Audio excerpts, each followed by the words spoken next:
You are listening to episode 205 of the Confident Coaches podcast, the one where your messaging gets clear cut. All right, let's go. Welcome to the Confident Coaches podcast, a place for creating the self-confidence you need to do your best work as a life coach. If you want to bring more boldness, more resilience, and more joy to your work, this is the place for you. I'm your host, Amy Latta. Let's dive in.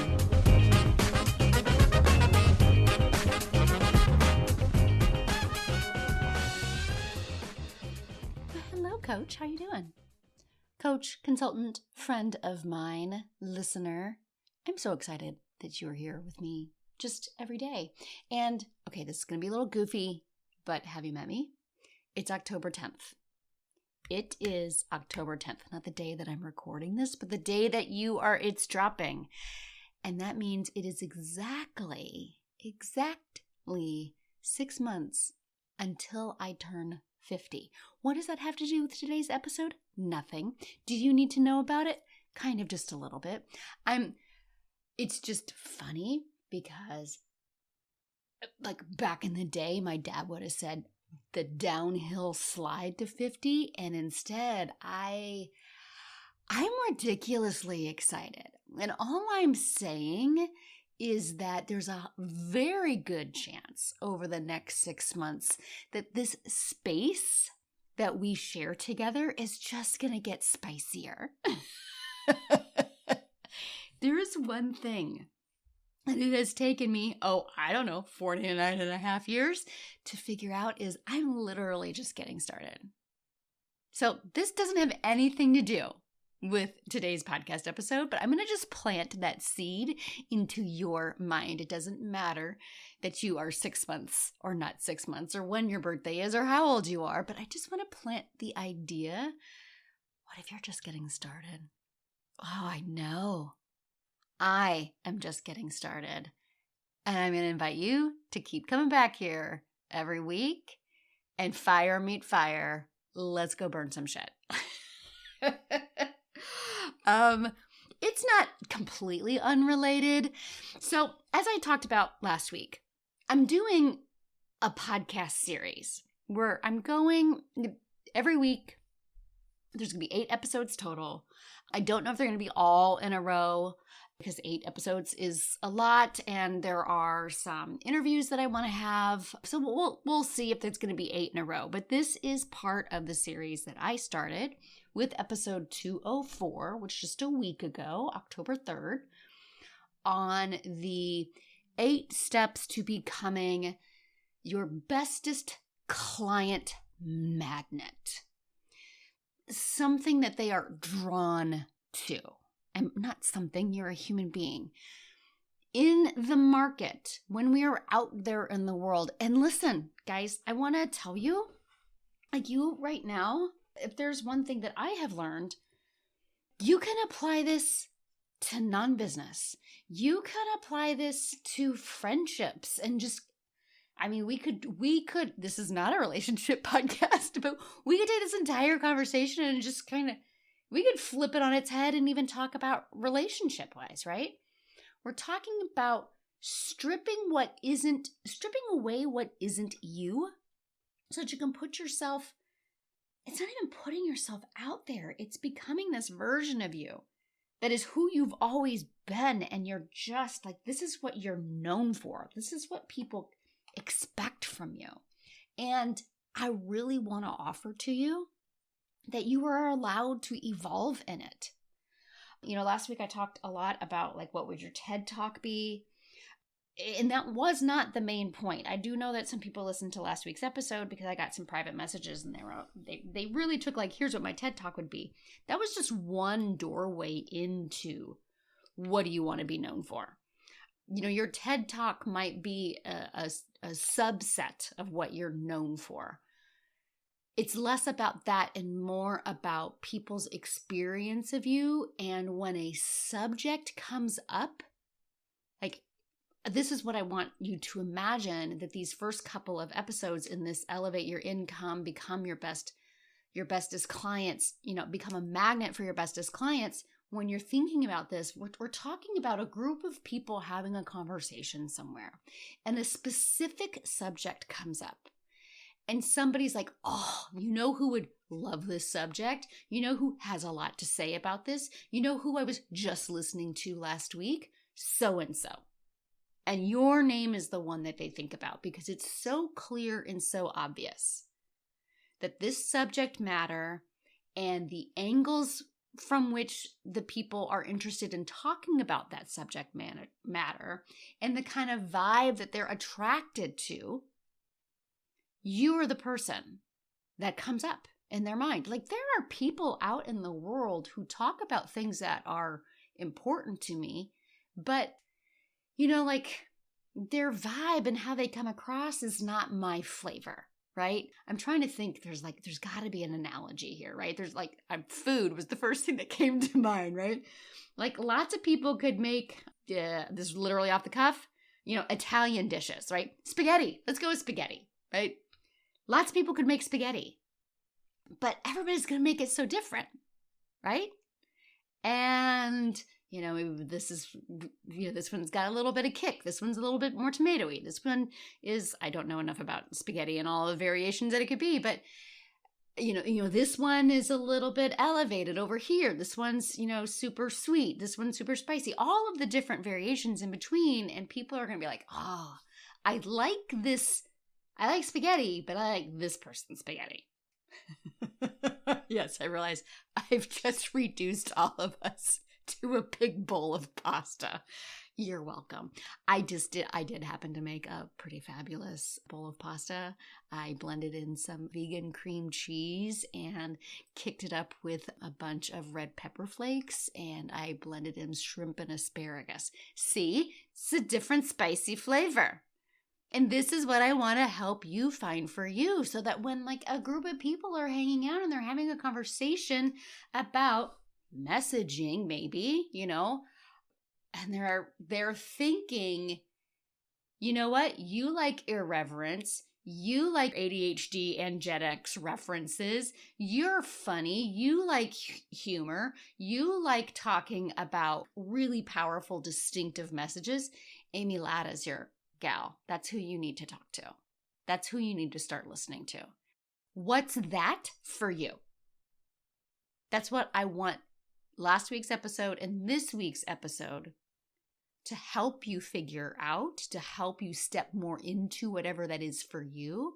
Because in the next version of where we're going with these 8 steps is taking that information and translating that to how you are meeting people and nurturing relationships with them and talking to them. So last week, again, was what do you want to be known for? What are you known for? What are those things that light you on fire? The subjects you can't stop talking about? All of those, your mission, your vision, your values, like what you stand for and what you aren't. And today, we're turning that into more of messaging. So messaging is marketing. This is like marketing 101. Brand messaging.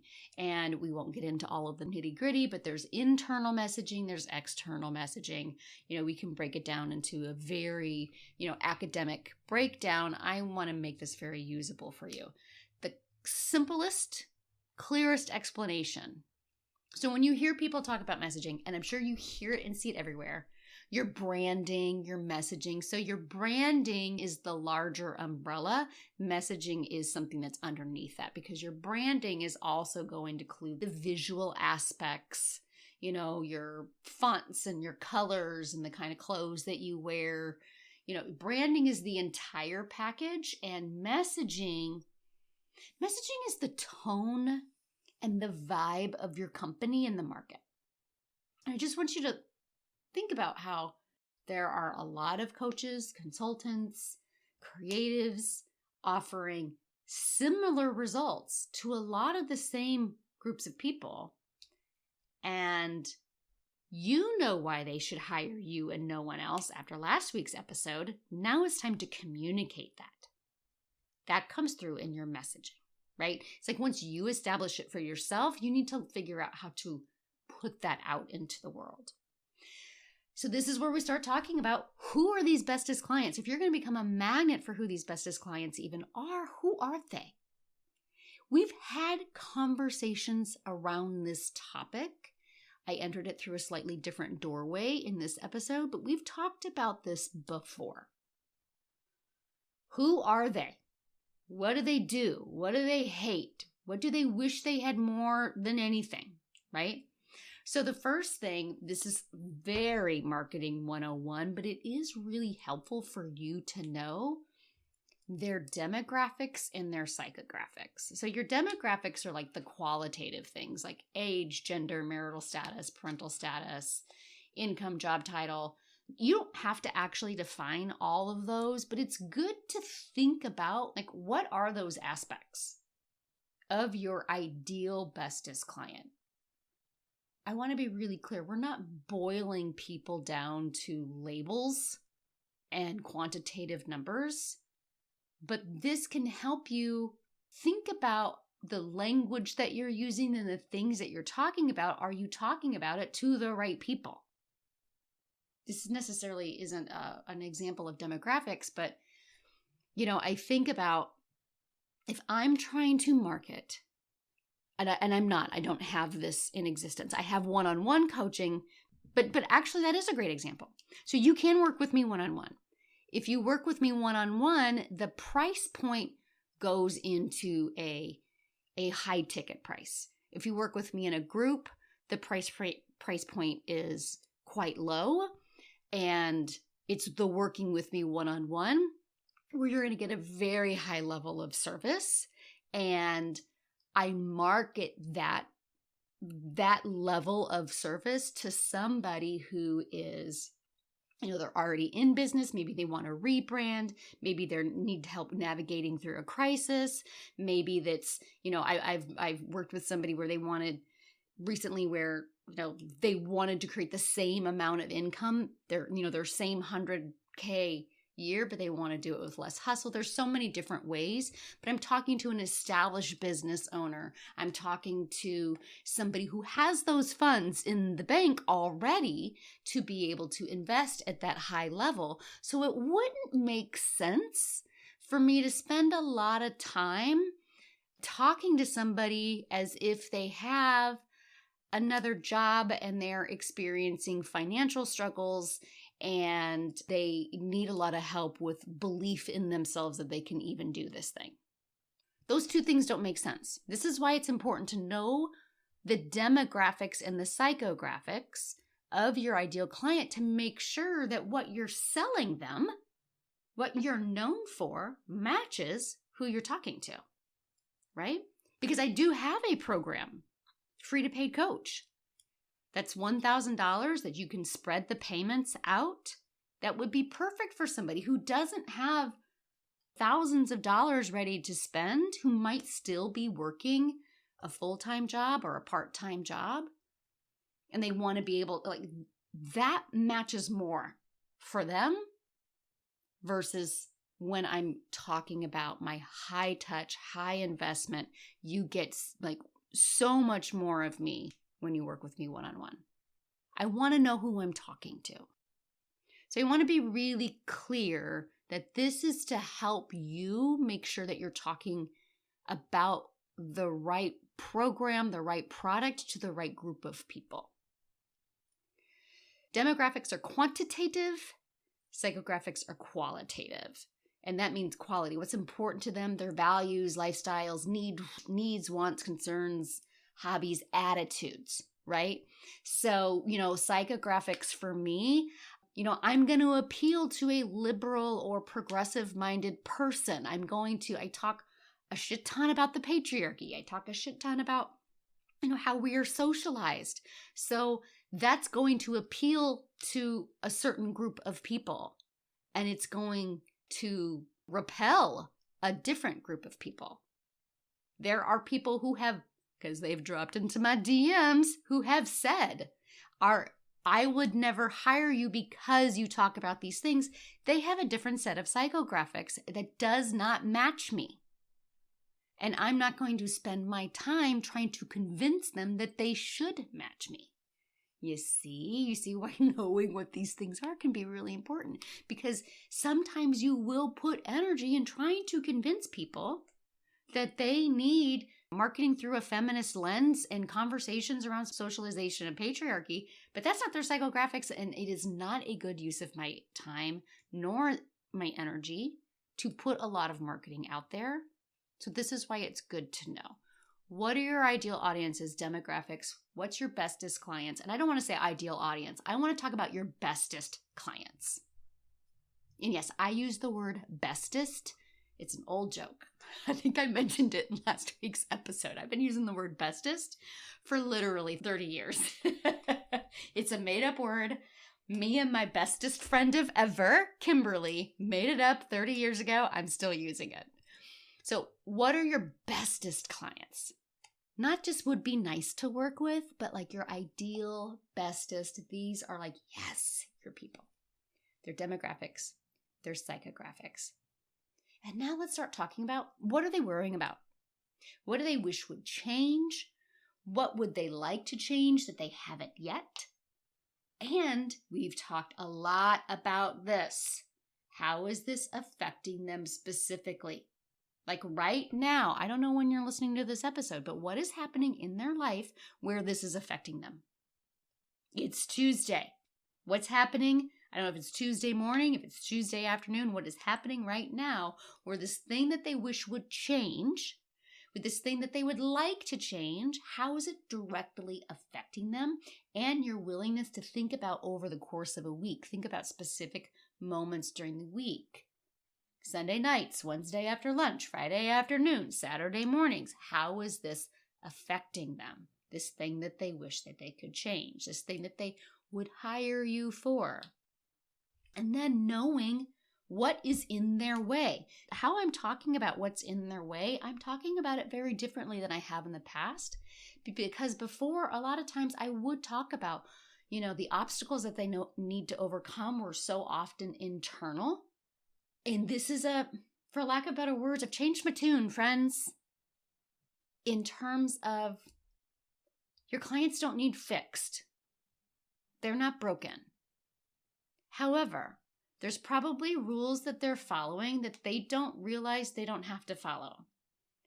Like what in their socialization taught them that they can't have this, or this isn't for them, or that it requires a certain thing that they're not sure that they have.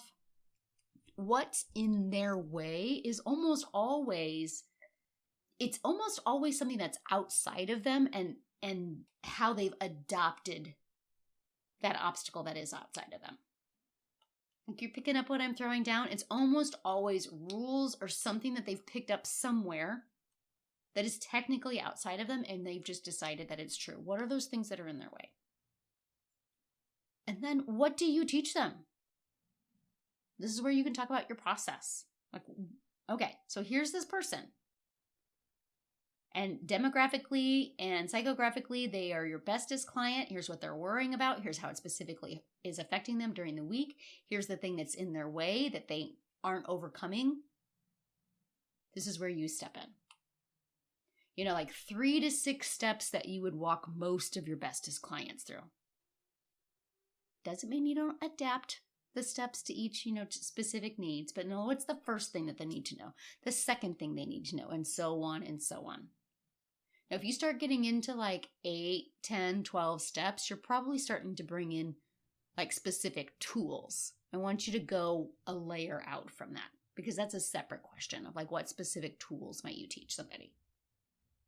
So what do you teach them? What's your process? These are like, 3 to 5 steps that you teach using umbrella terms. And then what are some specific tools inside of those steps in your process that you would use? And then you can go back to those specific moments and look at them. Like, how do those specific moments change after going through your process with you, after applying your consulting or your coaching or whatever it is that you're bringing to the market? How do those specific moments change? These are their desired outcomes. This is the result that they're buying. That is what they're buying, is how your work helps them in those specific moments and helps them move forward. So can you articulate that? And I invite you to spend some time with that. Because now, friends, there's the really, really fun news. If you go back to last week and you think about what you're known for and your innovative focus, and now you have like how these problems are specifically affecting them, your process, your tools, the results that they're buying, guess what, you guys? You now have the makings of your marketing strategy. So this is how I want you to think about. Some people call them content pillars. I call them, you've got your core messages, and you've got hot topics, and you've got shit that makes you cool. I think my client, Amy Clunan, she's the one that helped me come up with the phrase, shit that makes you cool. So your core messages are the categories you're known for talking about that directly help your client create the desired outcome that they're looking for. There's no secret number of them by any means. And whether you like the phrase content pillars, but that's what we're talking about here. These are the 3 to 5 or 7 things that you will create content from 9 times out of 10. Like 60, 70, 80% of your content is going to be coming out of your core messages. This is the shit you talk about all the time. For me, it's, my core messages have shifted to, creating personal income is better than revenue, feminist marketing, believe how to unbelieve. These are just some of my core messages. And the core messages are specifically this is what you bring to the table. This is where your expertise is. So as you go back over notes that you might have made over this episode and last week's episode, you're going to highlight those main categories, those threads that you can see. These are the main things that I talk about. And then there are what I would call hot topics. So hot topics, like for me, a lot of my hot topics came out of the demographics and psychographics of my ideal client. They might have shown up in a little bit of what they wish they would change or some of the what's in their way. Hot topics are things that you're going to talk about a lot, but maybe you don't directly help with that problem. So for me, this would be, I'm talking a lot about ADHD. I'm talking a lot about, perimenopause. Depending on the conversation around patriarchy, depends on whether or not it's more of a core message because I'm well trained in that versus something where I might talk about it, but there's a better expert in the room than me. So for instance, the reason I put ADHD in that category is you're going to hear me talk a lot about neurodivergence. You're going to hear me talk about, if a core message is finding the thing that you need to make this business work for you, I can help you do that. But ADHD is going to go under hot topic because I'm not actually an ADHD coach. If you want a coach specifically to help you with ADHD, I need to refer that out to you. But I'm going to talk a whole hell of a lot about it. And the reason that this is important to define is it does become a content category for you. I will put out some content around hot topics. It's not going to be the bulk of my content by any means. I know enough of the psychographics and the demographics of my bestest clients to know that's relatable content.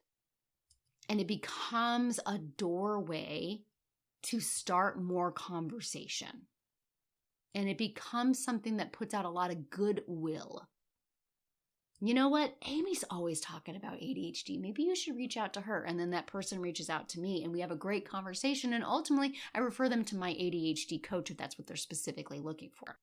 Either way, we've got a great rapport. And we've got great conversation going on. So hot topics aren't the bulk of your conversation. It's not like what you're known for, but it can be included in your messaging because it adds relatability.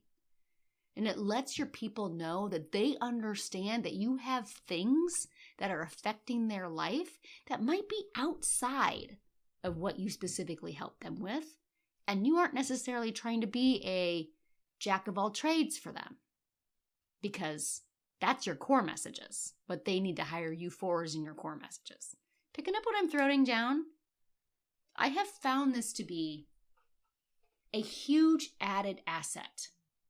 Now that I've distinguished these categories for me, I know what I'm super comfortable talking about. And I also know, because we're going to get to this like in week 8, I also know where my scope of work ends. And when it's time for me to talk, like at this point, I'm going to, sounds like you totally need to talk to my coach, Megan. So I want to add that, because then there's the third category, and this is going to be a small piece of your messaging, but it's super important. And that's the shit that makes you cool. And when I mean shit that makes you cool, this is like, people are going to experience this by working with you, but it has nothing to do with you helping them create that next goal in their life. So for me, my shit that makes me cool would be like, I'm a Gen Xer, I'm irreverent, I use a lot of jokes in my coaching, there's a lot of laughter in my coaching, I love movies and I love music. I bring a lot of that into my marketing and my messaging. This is like the shit that people DM me all of the time. People know that I love food. Hi, I just did a whole analogy around spaghetti. People send me recipes in my DMs. People send me, they'll send me something about a TV show or an actor that I talk about all of the time. It has nothing to do with how I help them. But remember that circle of people who were talking about a certain subject? When they could mention a lot of people's names for what I'm known for, sometimes it's the shit that makes you cool that tips me over the edge versus somebody else. Sometimes it's that shit that makes you cool that's going to make somebody go, I know that these 5 coaches could all help me, but I love this vibe over here. And for somebody else, it's going to be entirely different stuff that makes, right? It's going to be entirely different things. It's unique stuff that not only makes people think of you, but they are going to experience some of that by working with you. And it's a very small percentage of your overall content, but it is a huge factor in your messaging. And then I do think it's really important to talk what do you not talk about? So one way messaging could go astray, and I'm talking to you, Amy, that's me. As somebody with ADHD, I can 100% be a jack of all trades. Because I have an insatiable appetite for learning. I want to know everything, right?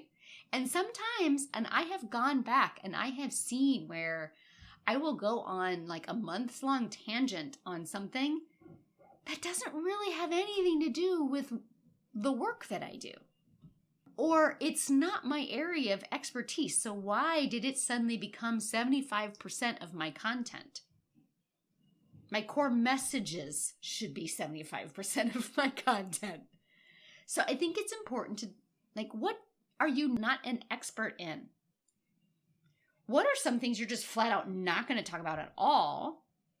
What topics are off limits when it comes to your business? And also, what are you not an expert in? What are the things that, this stuff I'm just not going to bring into my messaging? That's for somebody else to talk about.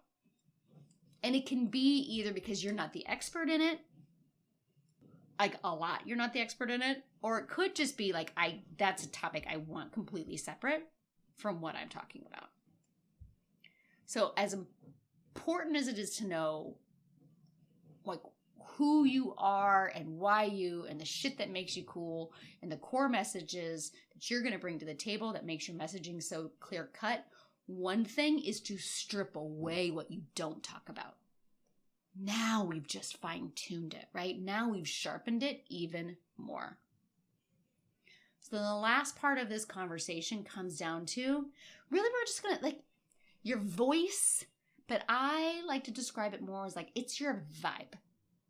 your messaging vibe. So I want you to think about, have you ever been you're scrolling on Facebook or Instagram, and you don't even see who's posting, like you totally missed who the poster was, but you're reading this thing and you just, like, you know who the author is without looking. You know just by the tone of voice of the words you're reading, the way the sentences are structured. You can just tell by looking at it, by reading it, I know who this is. Or you have a good idea. Or maybe you don't know for sure, but then when you see who posts it, you're like, yeah, that tracks. That's your vibe. So like your word choice, your emphasis, like, are you super simple in your language? Do you use complex words? This is where I think I mentioned this last week. Like, make sure you're talking the way you actually talk. I have a lot of irreverence. If you can't take a joke, if you can't see wit, if that's lost on you, you're probably not going to love my tone. Right? Are you empathetic, assertive, authoritative? I bring a lot of empathy and a lot of irreverence. I will mix super deep conversation with a pun or a paradox or a metaphor. So your grammar, do you use a lot of contractions? I use a lot of dashes. I use a lot of semicolons, right? Because I love a 10-line sentence and I got to go back in and organize that shit. I use a lot of bullet points, right? Do you use a lot of long sentences? Do you use a lot of lists? Do you like personal story leading into message? You don't actually have to define every single one of those. But just kind of seeing, like, what's the rhythm to how your voice comes across? The last thing I want to add about all of this clear-cut messaging is all of the answers from both last week, what do you want to be known for, why you and no one else, and this week, clear-cut messaging. You could plug this shit into ChatGPT and you can teach it how you talk. Like all of the answers from the past 2 weeks, you could plug all that into ChatGPT and it would be able to write so much content for you. I am not, by the way, AI, probably a hot topic, not remotely a core message for me. I am giving a monthly business class inside Free to Paid Coach is on using AI in your business, but I'm bringing a client who loves using AI and I'm going to bring, the little bit of knowledge that I have, and it's going to be more of a conversation as opposed to me leading a class. So there's another great, there's another example of me knowing where my expertise ends and where I'm going to defer to someone else. And, and I have an affiliate link for AI Copy Club by Brittany Long, right? So you want to learn more? This is who I'm learning from. I strongly recommend her. It's super low cost, right? So this is another way to, number one, having the answers to all of these things. You can help educate AI if you are interested in using it. And then number two, here's another instance of me knowing that my messaging, I should not go on. I should not make 10 posts about using AI in business.